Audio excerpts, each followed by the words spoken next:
মাননীয় বিরোধী দলীয় নেতা দুইটা অসংসদীয় শব্দ ব্যবহার করেছেন, সেটা হচ্ছে মিথ্যা।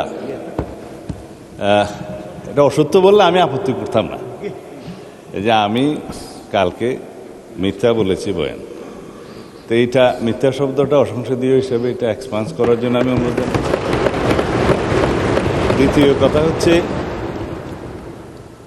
ওনার কালকের বক্তব্যের প্রেক্ষিতে আমি বলেছিলাম মাননীয় বিরোধী দলীয় নেতা এখানে একটা অসত্য বক্তব্য উত্থাপন করেছেন। সেটা ছিল যেখানে 200-র বেশি সার্ভিস ও ফিচারে লেনদেনের সব বিকাশ অ্যাপে সম্ভব। রুল 62 অনুসারে আপনি তারপরে একজন বেসরকারি সদস্যের উত্থাপিত মুলতাবি প্রস্তাব গ্রহণ করেছেন, ওনারা ওয়াক আউট করার আরও অনেক পরে, তাহলে সেটা পার্লামেন্টে উত্থাপিত বা পড়িত হইল কিভাবে? সুতরাং আমি বলেছি সেই বক্তব্যটা অসত্য। ধন্যবাদ মাননীয় স্পিকার। মাননীয় সদস্য, এখন মাননীয় বিরোধী দলের নেতা এটা নিয়ে আরো বলবেন, বলেন।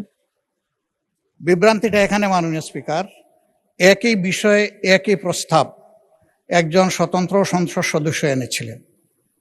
সেই প্রস্তাবটি ভিন্ন নামে গতকাল এসেছে, শুধু নাম বদল হয়েছে, প্রস্তাব ঠিক আছে। আমি তো আগেরটা জানতাম বলেই বলেছি, এখানে আমি কোনো ভুল তথ্য দেইনি। ধন্যবাদ মাননীয় স্পিকার।